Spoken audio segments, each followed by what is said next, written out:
Vamos mergulhar numa história de resiliência, mas também de uma tragédia imensa, uma história que nos chega diretamente dos anais da história sefardita.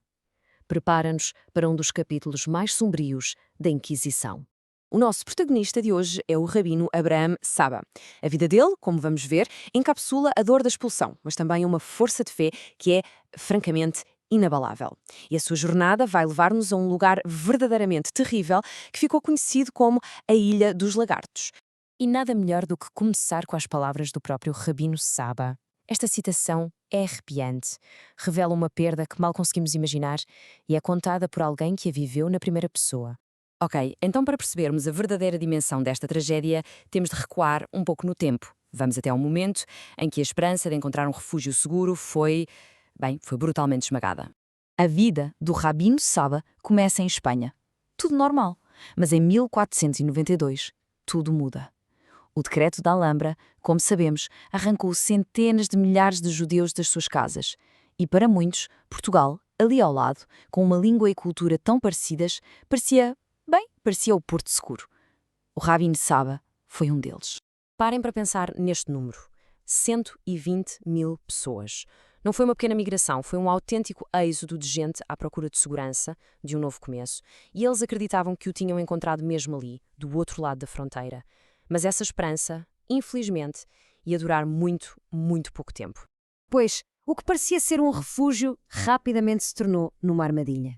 A promessa de segurança transformou-se numa traição real, com políticas de uma crueldade que marcaram esta história para sempre. A segurança, claro, tinha um preço e um prazo.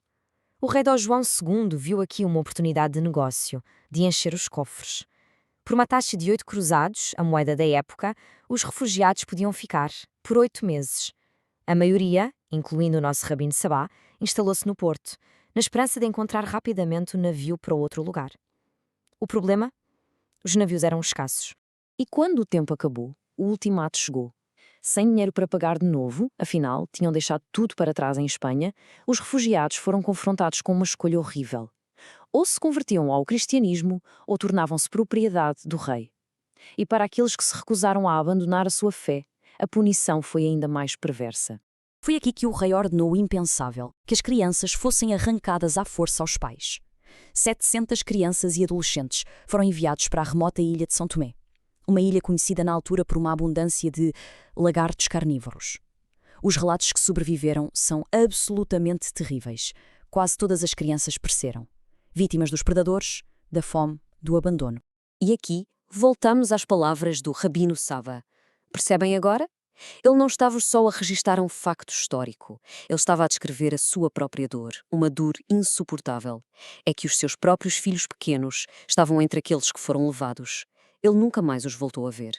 E a perseguição não ficou por aqui. Pelo contrário, intensificou-se, levando à prisão do Rabino Saba e a um novo capítulo de angústia e de provações inimagináveis.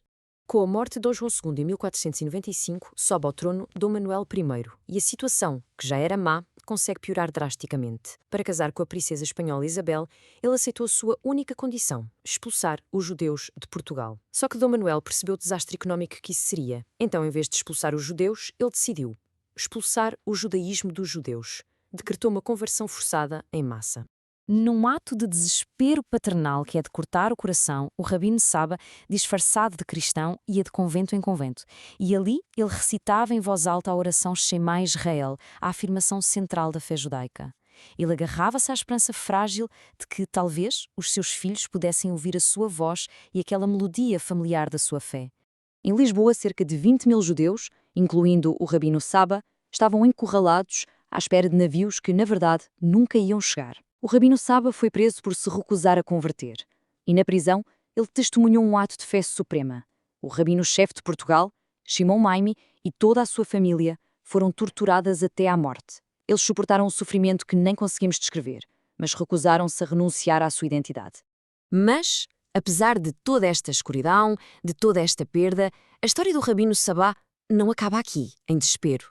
A sua resiliência incrível levou ao renascimento de um legado que parecia completamente perdido.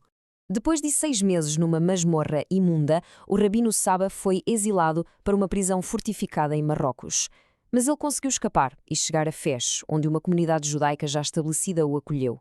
A sua recuperação, tanto física como emocional, foi, como se pode imaginar, longa e muito difícil. E é aqui que vemos a sua força de uma forma brilhante. A maior parte das suas obras, 6 livros inteiros, tinham sido perdidas em Portugal. E, no entanto, em Fez, ele começou a tarefa monumental de reescrever tudo de memória. Conseguiu recriar o seu famoso comentário sobre a Torá, o Tzoror, Amor e outro sobre os livros de Ruth e Esther. Isto é um ato extraordinário de perseverança, tanto intelectual como espiritual.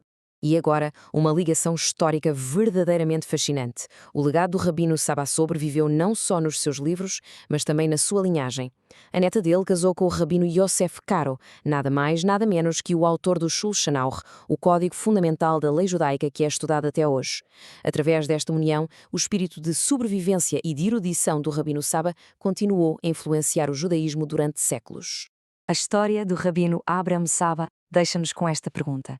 Perante a perda dos filhos, da comunidade, do trabalho de uma vida inteira, como é que alguém encontra forças não só para sobreviver, mas para reconstruir? É um testemunho incrível do poder da memória e da fé. É importante referir que esta análise se baseia na investigação do portal soysefardi.org, que, por sua vez, aponta como fonte principal o site alaja.org. E claro, é fundamental notar que, embora nos baseemos no artigo de soysefardi.org, os eventos históricos que aqui descrevemos estão amplamente documentados, são corroborados por inúmeras fontes académicas, incluindo obras como A History of the Marranas, de Cecil Roth, e arquivos da Jewish Virtual Library, por exemplo. Esperamos que este olhar sobre a vida do Rabino Saba tenha ajudado a iluminar esta figura histórica tão importante e a época tumultuosa em que viveu. Se esta história também lhe pareceu importante, considere subscrever o canal soysefardi.org no YouTube e partilhar esta análise nas suas redes sociais. Muito obrigado pela atenção.